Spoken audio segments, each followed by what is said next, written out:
Jami-Lee Ross. Question being now put. I'm going to call Sue Moroney. Chair, and I appreciate the opportunity to make a contribution to this debate.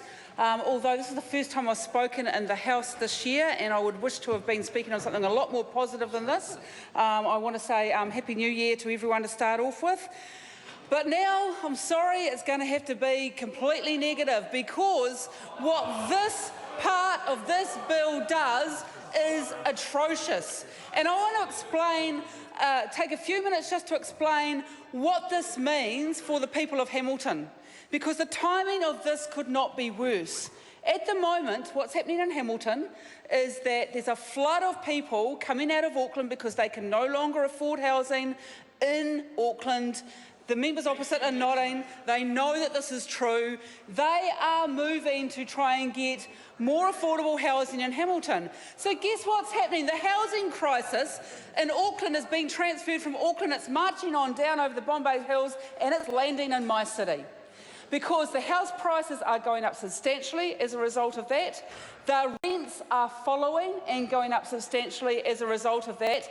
That means that as a local MP, I'm getting increasing numbers of people coming into my office who are falling out the bottom. What does that mean, Mr. Chair? Well, it means they can't afford the rent increases. They can't afford the rent increases.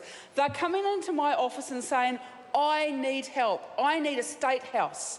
Because that's what we set our state housing system up for. And I'm sorry to say that as a local MP, there's not a lot that I can do for them, because the government's flogging off the state housing stock. And that's what Part 2 of this Act enables them to do, to flog it off. And in Hamilton, we are seeing the exact results of this, because as a forerunner to it, the Hamilton City Council have flogged off, about to flog off, pensioner housing flats. And exactly the same thing that's happened in that debacle, I'm predicting will happen because of Part 2 of this Act, because it enables the Minister under 50E to agree a transfer contract. It sounds all very easy, doesn't it? But this is transferring the ownership away from the Crown into a private entity. Let's be clear about it. That's what it is in fact doing. This is privatisation of state assets. So they're transferring this ownership contract, and they can do that on any terms and conditions that the Minister may agree with the transferee. Well, in the Hamilton City case, as Hamilton City Council situation, the council have done that.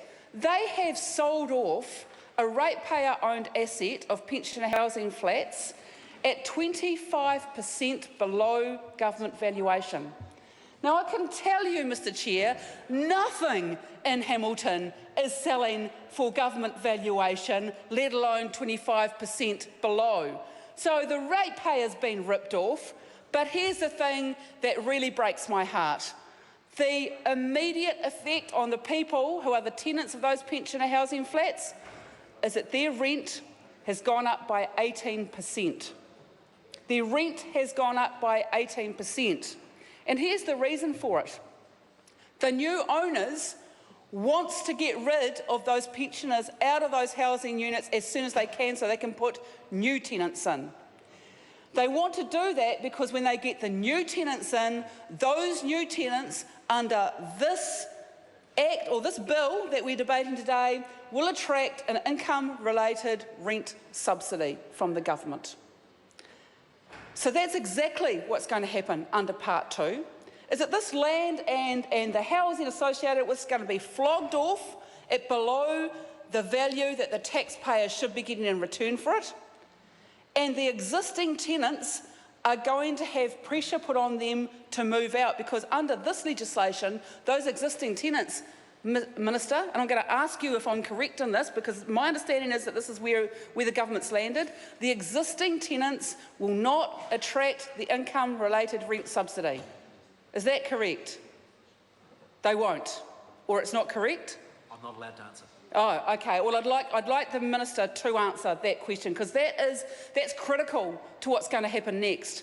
Because if they do not attract the income-related rent subsidy, then those new owners will want those tenants out as quick as they can possibly march them out the door. And the way they will do that is that they'll just increase their rent, and they'll increase the rent, and they'll increase the rent until they leave. Mr. Chair. I'm going to call Marama Davis.